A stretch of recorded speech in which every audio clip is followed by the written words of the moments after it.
Pastor గారు, ఉమ్, ఈ వ్యక్తి తొందరపడి సూసైడ్ చేసుకుందాం అనుకుంటున్నాడు. ఈ వ్యక్తి ఉమ్. ఉమ్, అతనికి ఏమైనా చెప్పండి. పాపం ఆ వ్యక్తి సూసైడ్ చేసుకోవడమే కరెక్ట్.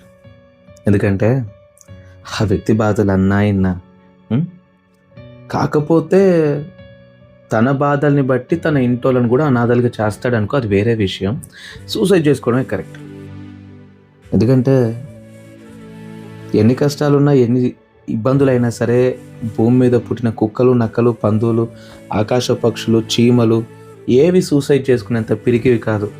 మనోడు అంతకంటే పిరికోడు కదా, లేదు మన సహోదరు అంతకంటే పిరికావిడు కదా, అందుకే సూసైడ్ చేస్తాం. సూసైడ్ చేసుకోవడమే కరెక్ట్. కాకపోతే ఒక మాట,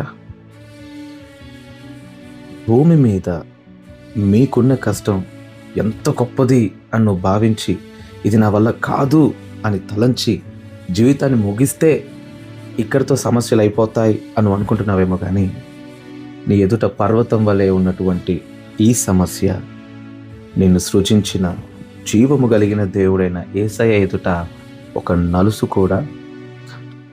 ఇది నీకు అసాధ్యమేమో, కానీ నేను చేసిన దేవుడికి అసాధ్యం కాదు. మనపూర్వకముగా ఆయన ఎదుట నిలవబడి, తండ్రి నాకు సహాయం చేయంటే నీ పక్షమై ఆయన యుద్ధం చేస్తాడు అని ఈ విషయం నువ్వు నమ్మవు కదా, నువ్వు సూసైడ్ చేసుకోవడమే కరెక్ట్.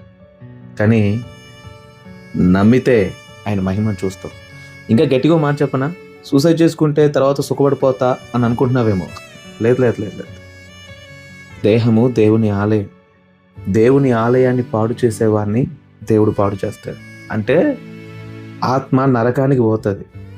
నరకంలో అగ్ని ఆరదు, పురుగు చావదు.